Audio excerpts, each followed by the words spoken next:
Boa noite, irmãos.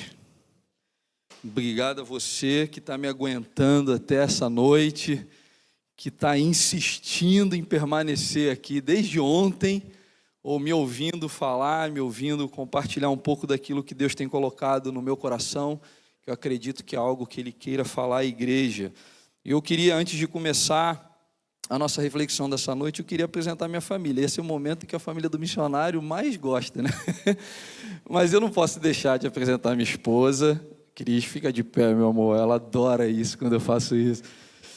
O Mateus, que é o meu primogênito. Vai lá, Mateusão, adolescente, adora, 14 aninhos. É o meu filhote. E o Miguelzinho, que desceu para o culto infantil. Então, todo missionário fala isso. Pode ficar, se quiser ficar em pé, fique à vontade, filhão. Todo missionário fala isso, mas é a mulher mais bonita aqui essa noite, né? Então, se outro falar, é mentira. A minha é a mais bonita, irmãos. Mas é uma alegria muito grande poder estar esse final de semana com vocês e com a minha família junto. Às vezes a gente não consegue, eu não consigo levá-los comigo. Então, poder passar esse tempo com vocês, com cada um, poder conversar, poder ter algumas refeições, como comunidade de fé, isso tem alegrado muito o nosso coração. E eu queria essa noite, antes de começar a entrar propriamente no texto da reflexão dessa noite, você já pode ir abrindo a sua Bíblia no livro de Esther, a gente vai falar um pouquinho, vai relembrar um pouquinho a história de Esther, mas eu queria fazer rapidinho, em alguns minutos, um resumão do que a gente vem conversando desde ontem à noite, para você que não veio ontem ou não veio hoje pela manhã. Ontem nós falamos em cima do tema da conferência, que é agradeça, clame, proclame. E a gente juntos, agradeceu a Deus por tudo que Deus tem feito ao longo da história para cumprir a missão que é dele, não é nossa. A gente pôde ver alguns relatos daquilo que Deus está fazendo como dono da missão.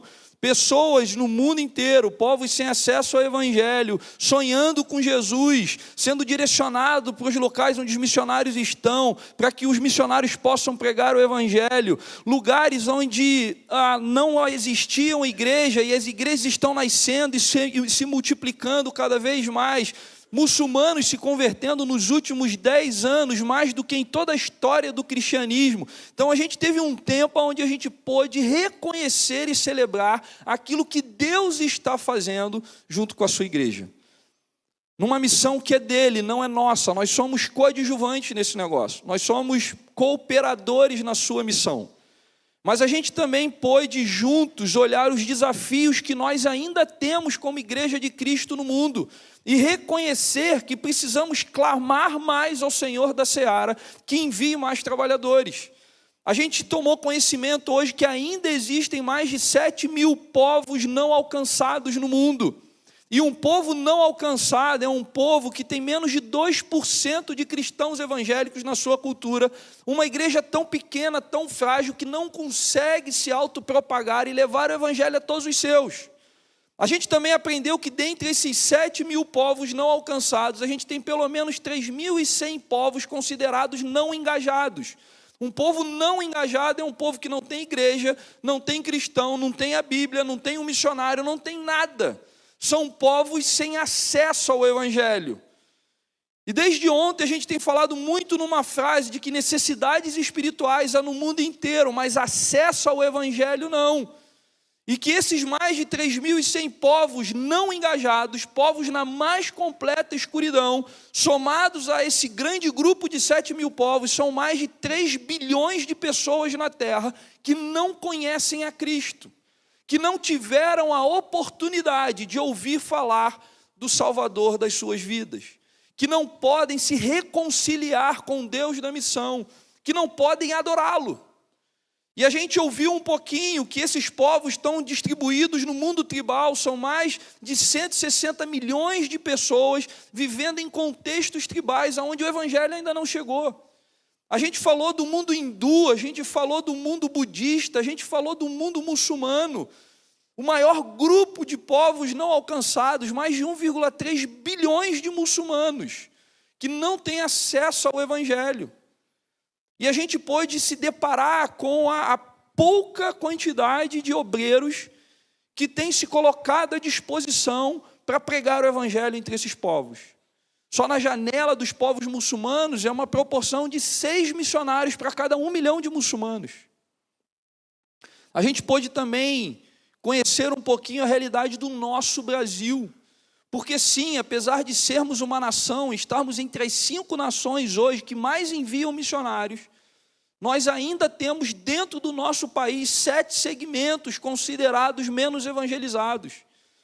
Nós temos em torno de 50 etnias indígenas isoladas que não têm acesso ao Evangelho do Senhor Jesus ainda. Mais de 10 mil comunidades ribeirinhas, só ali na bacia do Amazonas, que não tem uma igreja evangélica.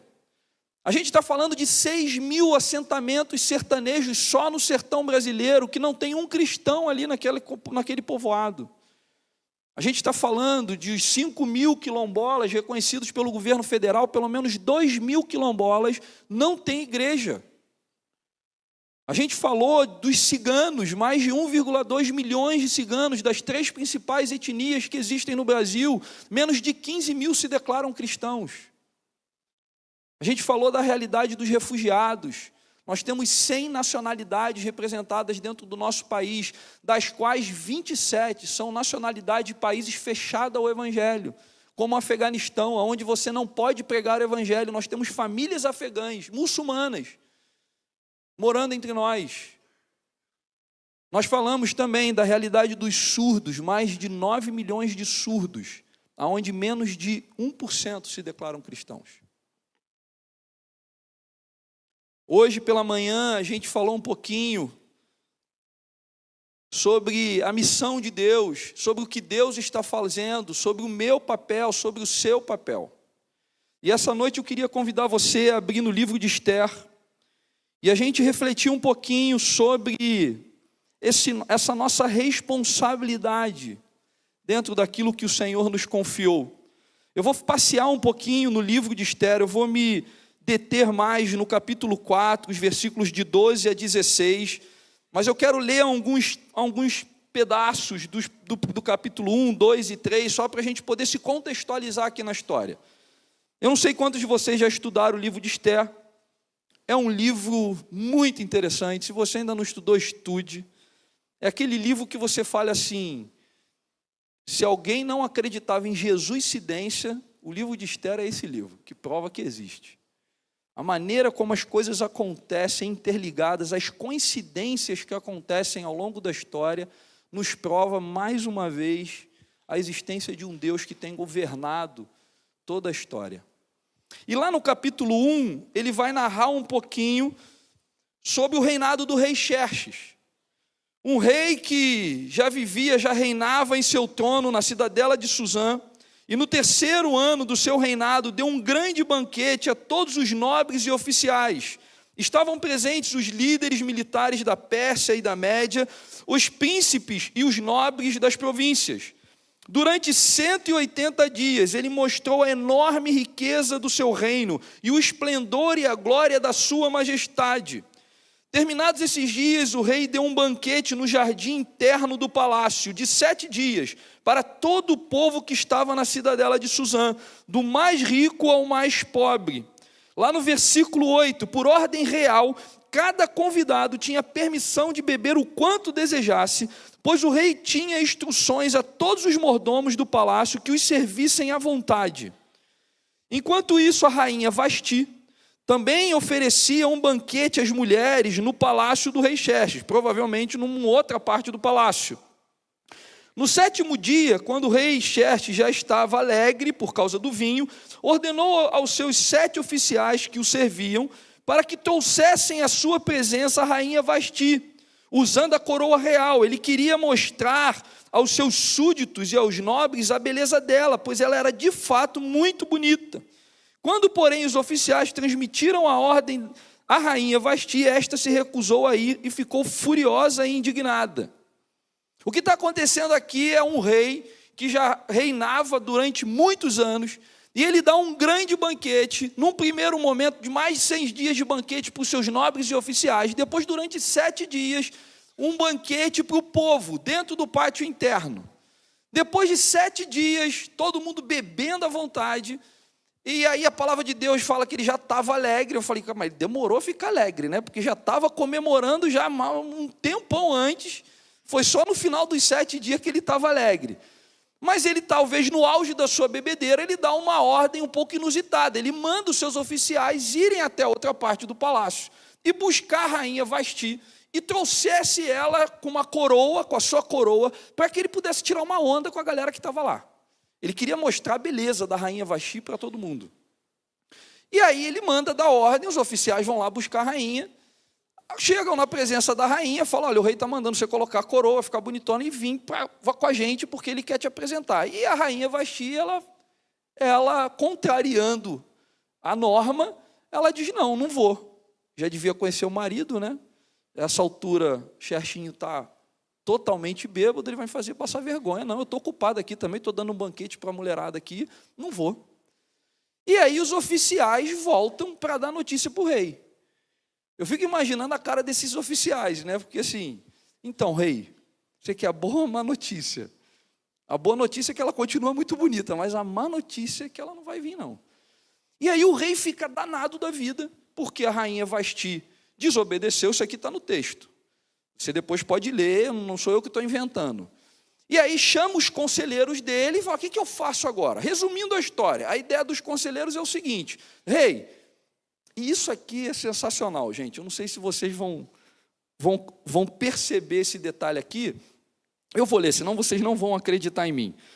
Então, os conselheiros reunidos para entender, para dar uma posição para o rei sobre o que ele deveria fazer com a desobediência da rainha Vasti, eles responderam o seguinte, a rainha Vasti não ofendeu somente o rei, mas também a todos os nobres e os povos de todas as províncias do rei Xerxes, pois a conduta da rainha se tornará conhecida por todas as mulheres, e assim também elas desprezarão os seus maridos e dirão, o rei Xerxes ordenou que a rainha Vasti fosse à sua presença, mas ele não foi.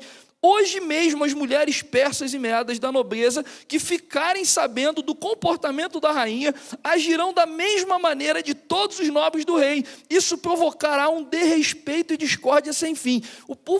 Os homens estavam preocupados pra caramba, porque na cabeça deles falaram, se a rainha que é a rainha desobedeceu o rei, a gente está lascado em casa, a mulherada não vai mais obedecer a gente. É a primeira revolta aqui da mulherada. Essa era a preocupação dos caras. E falaram assim, rei, você tem que fazer alguma coisa, tem que mostrar a rainha Vasti como exemplo para essa mulherada doida, senão a gente vai tomar o poder esse negócio. Eles naquela época ainda acreditavam que mandava vir alguma coisa. Verdade é essa. E aí o que o rei faz? O rei destitui a rainha Vasti. Remove ela do cargo, afasta ela do palácio. E aí a palavra de Deus, o texto vai continuar, vai dizer que depois de algum tempo que se passou, a ficha caiu, ele ficou mais, a raiva passou, e aí ele se deu conta que agora ele não tinha uma rainha. E aí ele chama de novo esses conselheiros e fala o seguinte, olha, o que eu faço agora? Eu estou sentindo falta da rainha. E aí esses conselheiros dão a seguinte ideia, vamos começar então um grande concurso de beleza para a gente eleger a nova rainha. Então vamos mandar gente em todas as províncias, oficiais em todas as províncias, para eles recrutarem as mais belas virgens de cada província, para que a gente faça um recrutamento e o Senhor possa selecionar a nova rainha. Dentro disso tudo, morava na cidadela de Suzã uma mulher chamada Hadassa, prima de um judeu chamado Mardoqueu, que é a palavra de Deus que também fala que ela era muito bonita. E a Hadassa, ou como nós conhecemos a Esther, ela entra, ela é recrutada, ela é selecionada para fazer parte desse processo. A palavra de Deus vai dizer que ela caiu na graça dos oficiais que cuidavam desse recrutamento. Moral da história, final da história, Esther é eleita a nova rainha do reinado do rei Xerxes.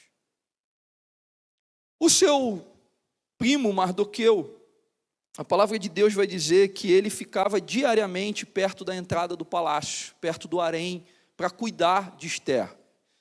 E durante todo aquele tempo, ele sempre orientou Esther a não dizer de que povo ela pertencia, do povo judeu, para ela manter isso em segredo. Só que o rei Xerxes, depois de eleger a nova rainha, ele resolveu eleger um cara, Amã, para ser o mais nobre de todos dentro do seu reinado. O rei deu a esse homem chamado Amã toda a autoridade debaixo do seu reinado, debaixo do rei.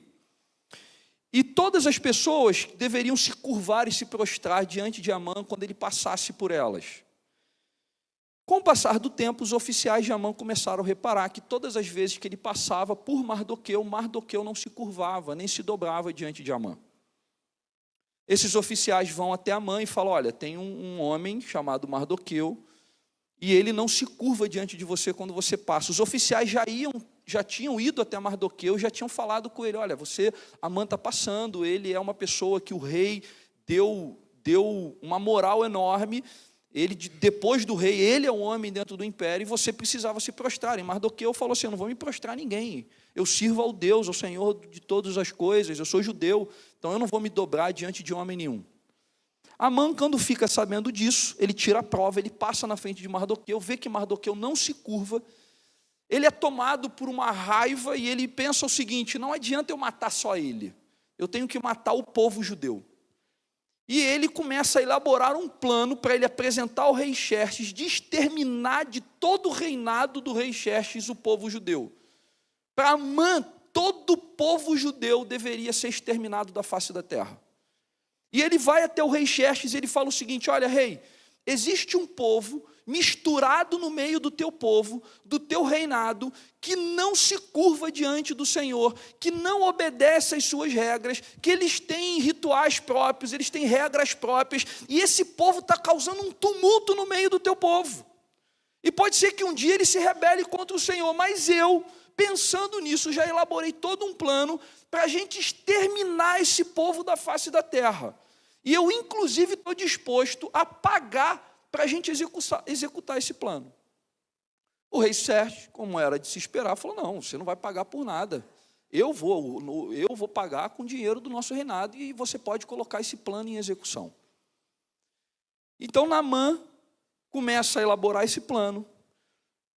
Ele escreve uma carta e nessa carta, nesse documento, ele relata como vai ser feito esse plano, o dia em que todos os judeus serão exterminados, e ele manda os oficiais distribuírem esse comunicado a todas as províncias. Mardoqueu recebe, Mardoqueu lê, e como deveria se esperar, Mardoqueu entra em desespero, em pranto, e a palavra de Deus vai falar que ele rasga suas vestes, que ele se cobre de cinzas, e ele passa chorando e lamentando pelas ruas. O povo judeu, ao tomar conhecimento, tem a mesma reação diante disso. E aí, no capítulo 4, a gente começa a parte da história em que eu gostaria de trabalhar aqui essa noite.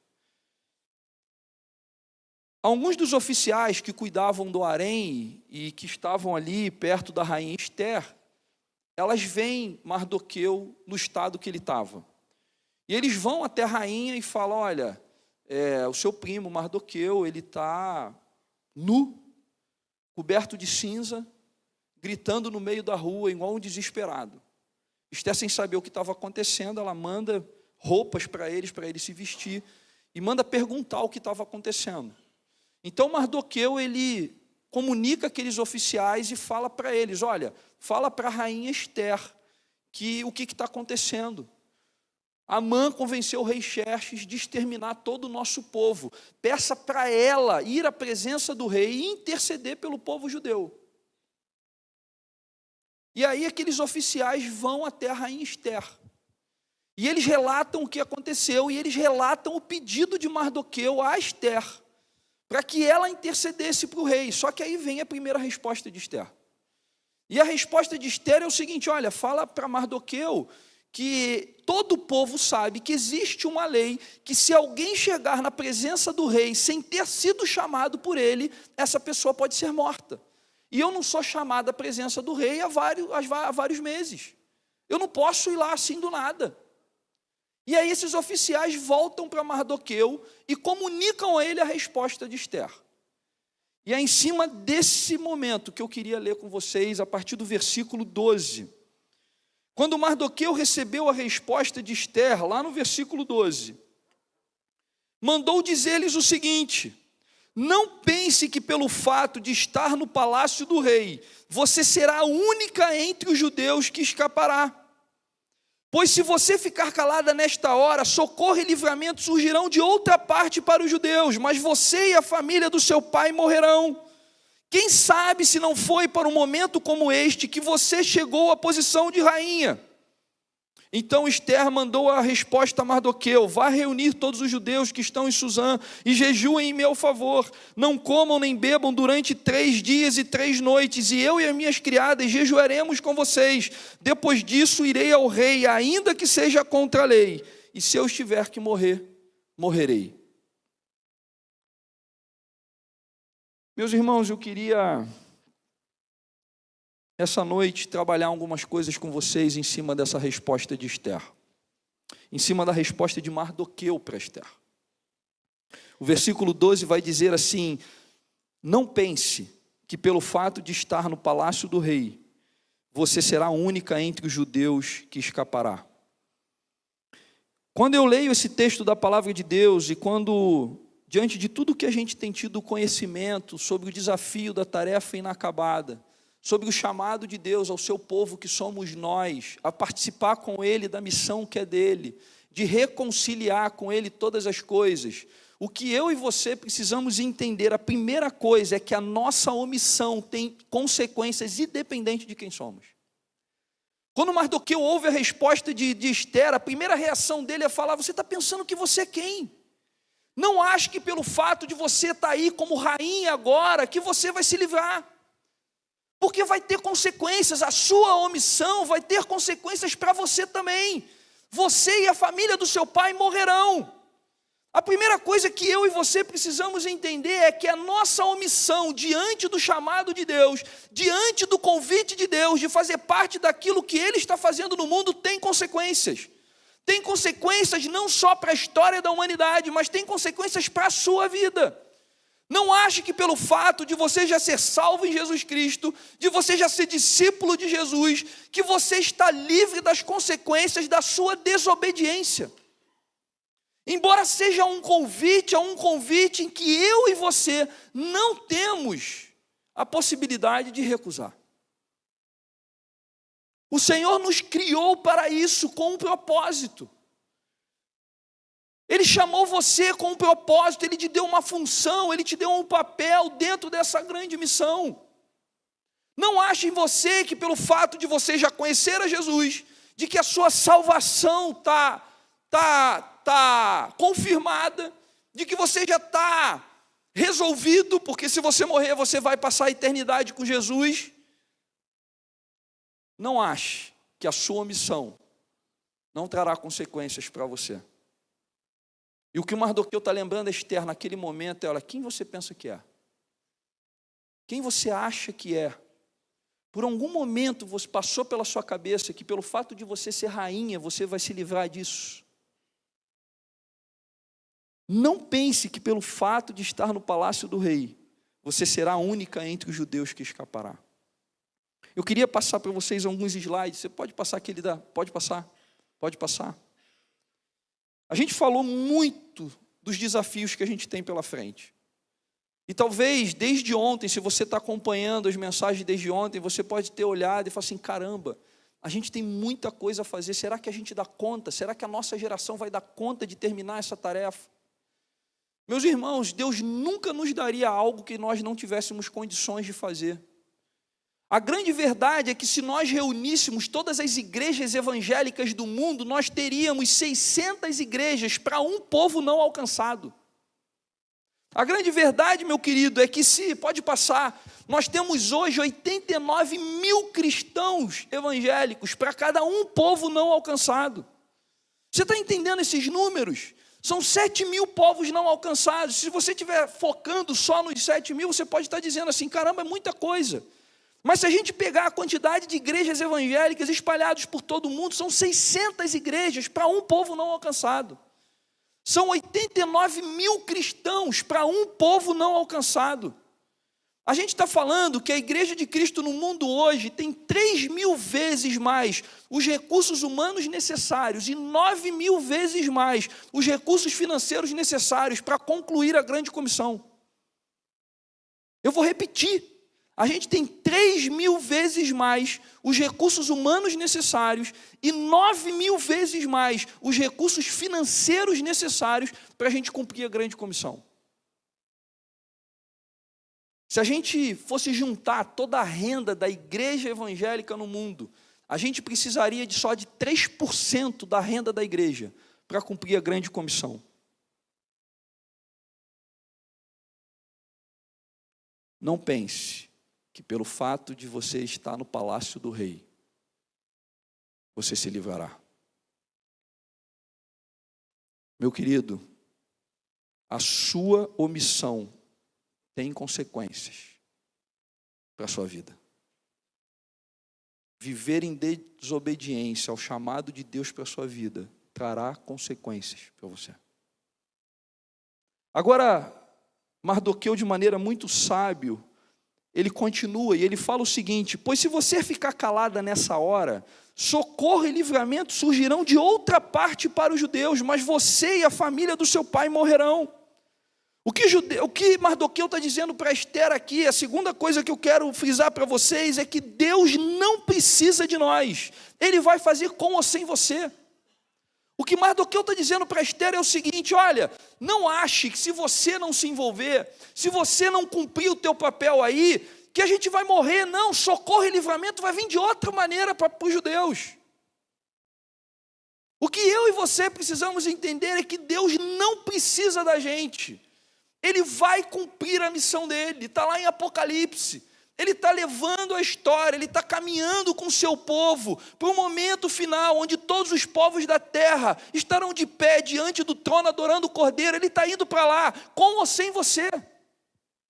E da mesma forma que Mardoqueu estava falando para Esther: olha, não ache que se você não ajudar a gente, que a gente vai morrer, não. Eu creio que socorro e livramento vai vir de outra parte. Se você olhar para a palavra de Deus, lá em Mateus 24:14, este evangelho do reino será pregado em todo o mundo, como testemunha a todas as nações, então virá o fim. Não é uma pergunta, não é uma indagação, é uma afirmação. É Jesus dizendo para os seus discípulos: este evangelho do reino vai ser pregado em todo o mundo, como testemunhas às nações, e só depois disso eu volto. O que ele está dizendo para mim e para você: eu não dependo de vocês. A missão é minha, sempre foi minha. Eu resolvi fazer isso através de vocês. Eu resolvi dar o privilégio a vocês de fazerem parte de algo que vocês sequer fazem ideia. Eu convido vocês a se unirem a mim, para que juntos a gente possa fazer e caminhar para que todos os povos da terra possam me adorar. Agora, se você não me obedecer, eu vou fazer. Se você resolver achar outro grande propósito para a sua vida, eu vou fazer. Se você resolver não me obedecer, eu vou fazer. Se você resolver não me ouvir, eu vou fazer. Porque este evangelho do reino será pregado em todo o mundo como testemunho a todas as nações, então eu volto. O que o Mardoqueu estava dizendo para Esther naquele momento era: não pense que a gente vai morrer. Não acha que a vida do povo judeu está nas tuas mãos. Você tem a oportunidade de fazer isso, mas se você não fizer, socorro e livramento vai vir de outra parte. A nossa omissão, meu querido, tem consequência para a nossa vida. Deus não precisa de mim, de você. Ele vai fazer com ou sem você. Ele vai levantar outro. Quem vai perder a oportunidade é você. Quem vai ver a vida passando diante dos teus olhos é você. E acredite, não há nada nesse mundo que vale mais a pena do que responder ao chamado de Deus. Não tem nada que esse mundo possa te oferecer que seja melhor do que aquilo que Deus te chamou para fazer. Só que Mardoqueu continua. E lá ainda no versículo 14 ele diz o seguinte: quem sabe se não foi para um momento como esse que você chegou à posição de rainha. Ah, meus irmãos, Mardoqueu assim, amarrou com chave de ouro. Se no primeiro momento, Mardoqueu diz assim, não pense que pelo fato de estar no palácio do reino, você será a única que escapará. Depois, no segundo momento, ele fala, olha, se você não fizer, socorro e livramento vai vir de outra parte. Agora, Esther, para e pensa. Olha para a tua vida. Olha como as coisas aconteceram. Por causa de uma desobediência de uma rainha, que resolveu não atender uma ordem maluca do rei dela, que foi destituída do seu trono. Por causa dela, você concorreu à posição de rainha, você caiu nas graças do camarada que era responsável em selecionar as virgens no harém dele. Você não acha que é muita coincidência tudo isso ter acontecido na sua vida, para você chegar onde você está? E aonde você está te dá a oportunidade de participar daquilo que Deus pode fazer, livrando o seu povo do extermínio. Minha filha, porque era assim que Mardoqueu considerava Esther. Mardoqueu cuidou de Esther desde o momento em que os pais dela morreram. Ele considerava ela como filha. Era como se ele estivesse fazendo um último apelo, chamando a consciência da Esther e falar, olha para a tua história. Olha o que você já passou, olha o que você já viveu. Será que não foi para isso que você está onde você está? Não é possível que tenha sido coincidência. Meu irmão, eu não sei qual é a sua história. Eu não sei aonde Deus te colocou. Eu não sei quais foram as suas lutas, quais foram as suas derrotas, quais foram as suas vitórias. Eu não sei aonde você está nesse momento e quais as oportunidades que você tem de sinalizar o reino de Deus. Agora, o que eu sei é que esse Deus que governa a sua história vai falar na sua palavra que todas as coisas contribuem para o bem de quem? Nada na sua vida é por acaso. Nada na sua história é por acaso. Nada do que aconteceu com você, nada do que você viveu, passou desapercebido por esse Deus. Ele tem o controle de tudo. Ele sabe de tudo. Ele cuida de cada detalhe. E a pergunta que eu te faço é, quem sabe não foi para um momento como esse que Deus te colocou onde você está? Quem sabe não é momento de você parar e olhar para a sua história, para a sua vida, e você, numa condição de se prostrar diante do Deus da missão e falar, Senhor, o que o Senhor quer que eu faça? Eu não estou aqui a passeio, eu não vim trabalhar nessa empresa, eu não estou nessa universidade, eu não estou fazendo esse concurso, eu não estou lidando com essas pessoas à toa. O Senhor deve ter algum propósito nisso. Eu não estou tomando conhecimento de todas essas informações a respeito dos povos sem acesso, dos povos não alcançados da terra à toa. O Senhor deve ter um propósito. O que o Senhor quer que eu faça? O que Mardoqueu estava falando para Esther naquele momento era, olha para a tua vida, olha para a tua história, para os bons e maus momentos, olha para o momento em que você está nesse exato momento e na oportunidade que você tem de ser usado pelo Deus da história para trazer livramento ao seu povo. Meu irmão, você tem um papel dentro dessa missão. Deus tem um chamado na sua vida.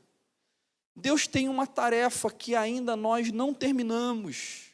Ele quer ser adorado entre todos os povos da terra, e Ele convidou eu e você a fazer parte disso.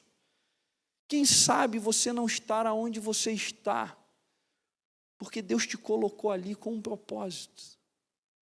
Quem sabe Ele não deu a história que Ele deu a você, para que você esteja no momento em que você está. Quem sabe você não tem as experiências que você carrega ao longo da sua vida, porque Ele quer usar exatamente elas para a honra e glória do seu nome. O que Mardoqueu estava falando para Esther naquele momento é, pense nisso. Deus não precisa de você. Ele vai fazer com ou sem você. Se você desobedecer, vai ter consequências para a sua vida. Não ache que pelo fato de você estar aí no palácio, você vai se livrar disso. Mas pare e pensa. Quem sabe não foi para um momento como esse? Quem sabe que não foi, que você chegou à posição que você chegou? Que você está exercendo o papel que você está exercendo? Que você tem acesso ao que você tem acesso? As pessoas que você lida, elas não estão ali por acaso. Deus comanda a sua história, Deus governa a sua história, Ele coloca a gente aonde Ele quer para cumprir o seu propósito. É isso que Mardoqueu estava falando. Ele te coloca onde Ele quer, meu irmão. Ele é o Deus da história. Ele governa sobre a sua vida. E tudo que Ele faz tem um motivo. Mas o texto continua. Depois que Esther ouviu tudo isso, ela teve uma resposta minimamente razoável. Eu acho que eu também não teria muita coisa para argumentar, né? Mas a gente é bom em argumento. Às vezes, Deus nos coloca numa situação que a gente não tem muito para onde correr, mas a gente consegue arrumar uma saída paralela. Mas Esther não. Esther, depois que ela ouve tudo que Mardoqueu falou para ela, eu acho que a ficha dela caiu e a resposta dela foi o seguinte: vá reunir todos os judeus que estão em Suzã e jejuem em meu favor. Não comam nem bebam durante 3 dias e 3 noites. E eu e as minhas criadas jejuaremos com vocês. Depois disso eu irei ao rei, ainda que seja contra a lei. Deixa eu falar outra coisa para você. Se a sua missão tem consequências para a sua vida, se você entende que Deus não precisa de você, Ele não chama você porque Ele precisa de você, Ele chama você porque Ele quer fazer através de você. Se você entende que Deus te coloca onde Ele quer, você precisa entender que a oração precisa fazer parte da sua vida. Sem oração não tem missão. E Esther entendeu isso. E diante de tudo aquilo que Mardoqueu falou para ela, a reação dela foi: então tá bom, vamos orar. Vamos orar. Porque isso não se trata de mim. Isso não se trata de você. Isso tem a ver com Ele. Se você quer cumprir o propósito de Deus na sua vida, se você quer viver a sua vocação, se você entende que não existe nada melhor para você fazer a não ser estar no centro da sua vontade, a oração precisa fazer parte da sua caminhada. É com os joelhos dobrados no chão, clamando ao Deus da missão todos os dias, que você vai entender da parte dele aquilo que Ele quer que você faça. Quais as decisões que você precisa tomar? Quais os riscos que você precisa correr? Quais são as portas que você precisa abrir e aquelas que você precisa fechar? É essa vida de oração que vai te aproximar do Deus da missão e vai te dar condições de trilhar o caminho correto. E correr o risco que você vai ter que correr. É essa vida de oração que vai te dar a coragem que você precisa ter para fazer o que precisa ser feito. É a vida de oração que vai fazer com que o seu coração queime e arde pelas coisas do Pai. Lembra que a gente falou hoje de manhã sobre o que é ser discípulo de Jesus? É na vida de oração, é no momento a sós com o Pai, é no lugar secreto aonde Ele vai derramar sobre você tudo aquilo que está no coração e na mente dEle, que Ele vai compartilhar com você aquilo que Ele está sonhando fazer através da sua vida. É através da oração que você vai entender o seu chamado, a sua vocação. É através da oração que você vai se encher por dentro do Espírito Santo de Deus, para ser usado por Ele, para que Ele seja adorado entre todos os povos da terra. Agora, se você não orar, não tem como você se envolver nesse negócio. Se você não colocar a oração como prioridade na sua vida, não tem como você entender, não tem como você ser mordido pelo mosquitinho da missão de Deus. Não tem como seu coração arder pelo aquilo que arde o coração do Pai.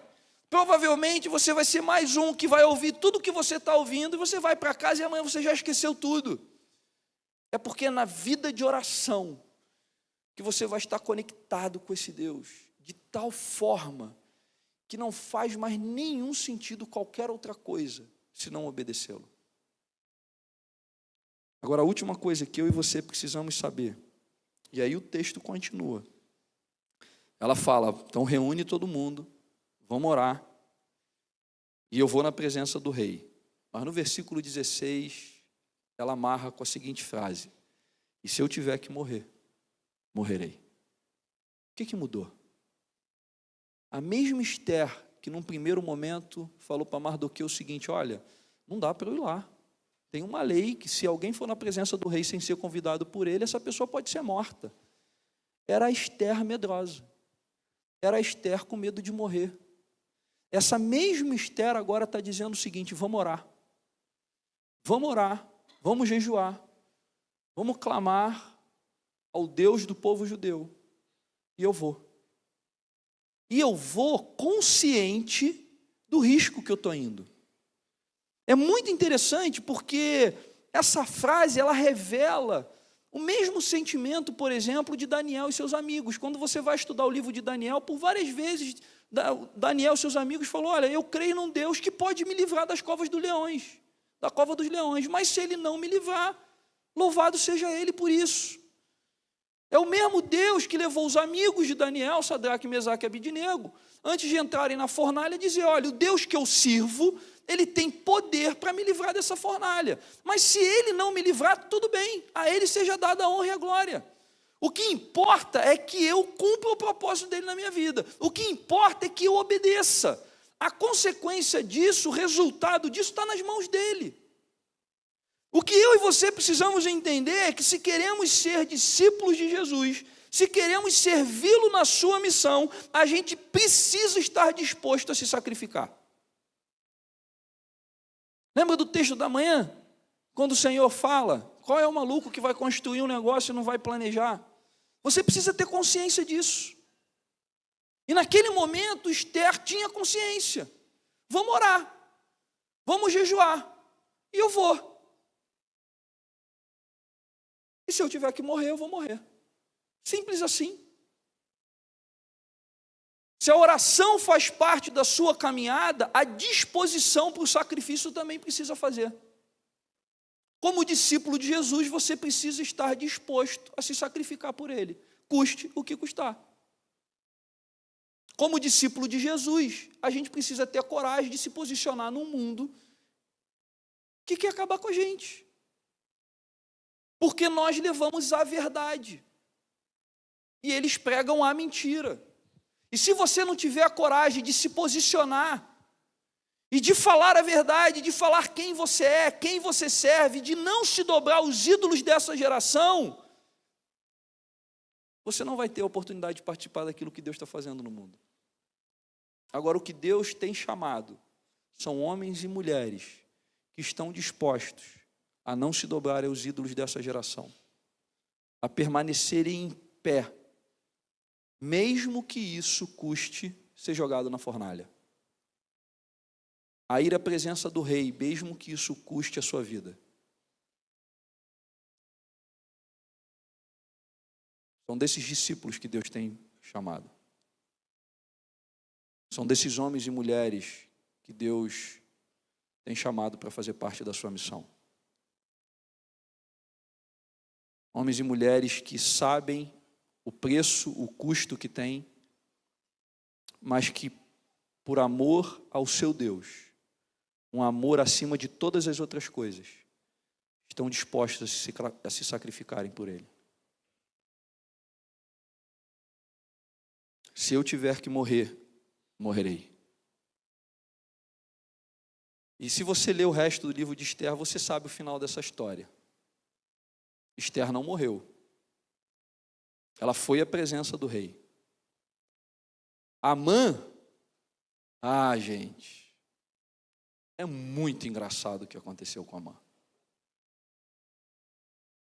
Porque Esther vai na presença do rei, o rei estende o cetro para ela, dizendo que ela pode ir, pode falar com ele, e ela pede para que eles se reúnam, que ela, ele e Amã se reúnam, que ela quer dar um banquete para os dois.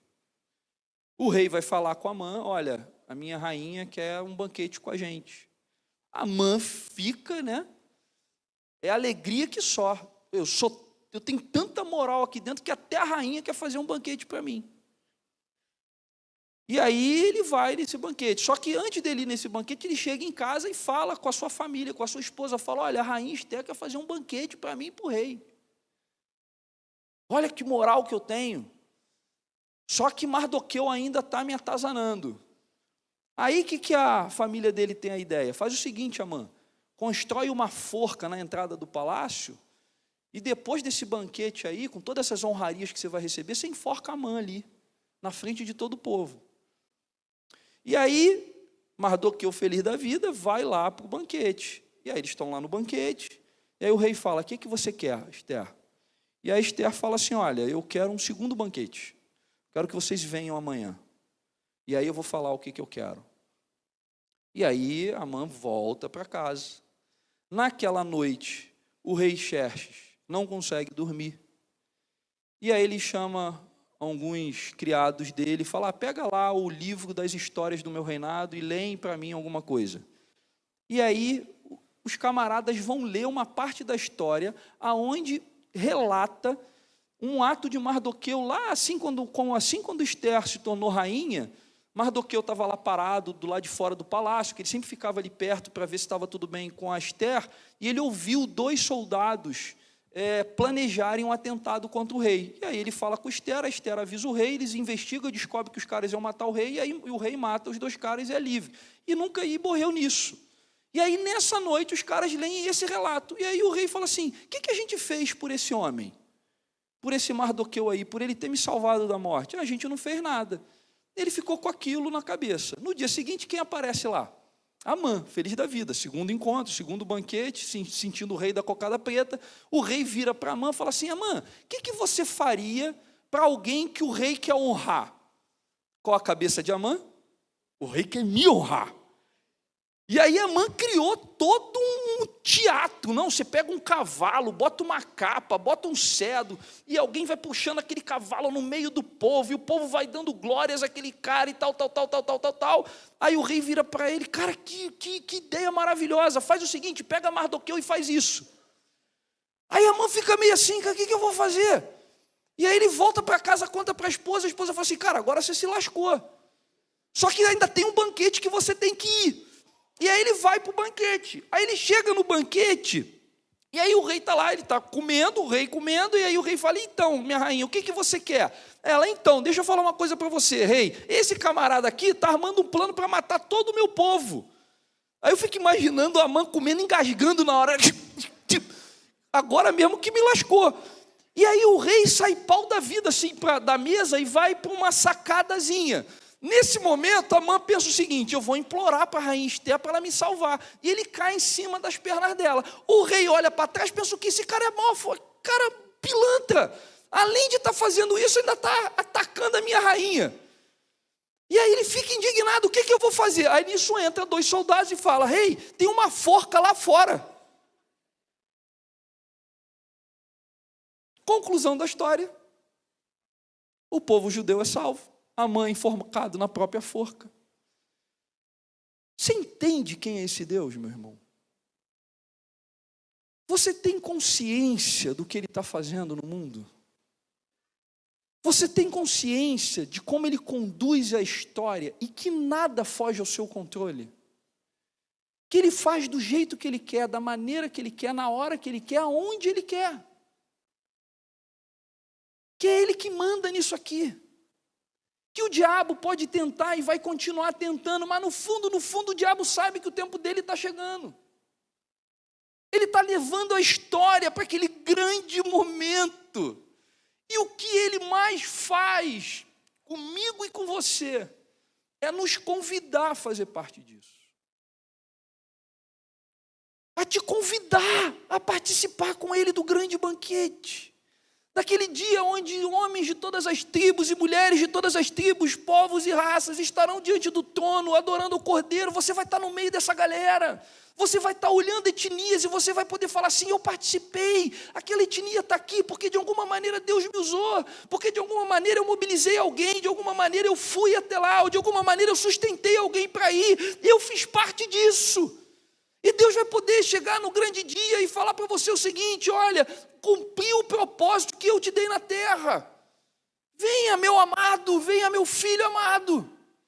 Entre no meu reino. Só que o grande problema é que eu e você, a gente está mais preocupado se a gente vai morrer.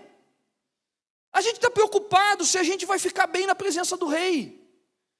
A gente está preocupado com as migalhas que o diabo está dando para mim e para você. A gente está se convencendo de que existem coisas melhores nesse mundo para fazer do que obedecer ao chamado do Pai. E se tem uma coisa que o diabo pode fazer, a única coisa que ele pode fazer é tentar te distrair. é tentar tirar a sua atenção, é tentar tirar o seu coração, é tentar tirar o seu tempo. Talvez ele não consiga te convencer a deliberadamente desobedecer, mas ele pode tentar te retardar. Ele pode tentar fazer com que você prolongue mais do que o necessário. Ele pode tentar fazer com que você queira correr atrás de outras coisas. E nessa noite, meu irmão, o que Deus está falando para mim e para você é o seguinte: olha, eu quero muito que você faça parte disso. Mas a sua desobediência vai trazer consequências para a sua vida. Eu não preciso de você. Será que você não parou para pensar que você está exatamente no lugar onde eu te coloquei? Que você chegou até aqui porque eu te trouxe até aqui com um propósito. Mas eu preciso que você tenha relacionamento comigo. Eu preciso que você priorize o nosso tempo. E eu preciso que você saiba o preço que você tem que pagar. Quem sabe não foi para um momento como esse que Deus colocou onde você está. Baixa sua cabeça. Vamos orar. Paizinho querido, queremos, diante do Senhor, nos render à tua soberania. Ó Pai, a gente sabe que é muito difícil, Senhor, manter o nosso coração e a nossa mente alinhado com os seus propósitos.